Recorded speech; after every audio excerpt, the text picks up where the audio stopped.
İyi. Tamam. Buyurun. Bu da yarım kilosu. Bir de diğerinden de gösterir misiniz? 12 adet 1 kilo, 1 adet yarım kilo. Tamam. Önlü arkalı gönderdim yine. 13 adet 1 kilo altın. Geldi bir kere. Bir tanesini gösterir misiniz çıkartıp? Tamam. Tamam.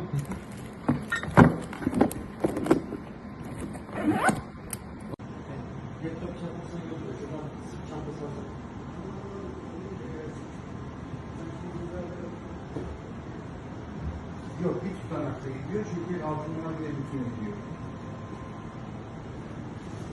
Ben şimdi size görüntüsünü atacağım. Ha, aynen öyle.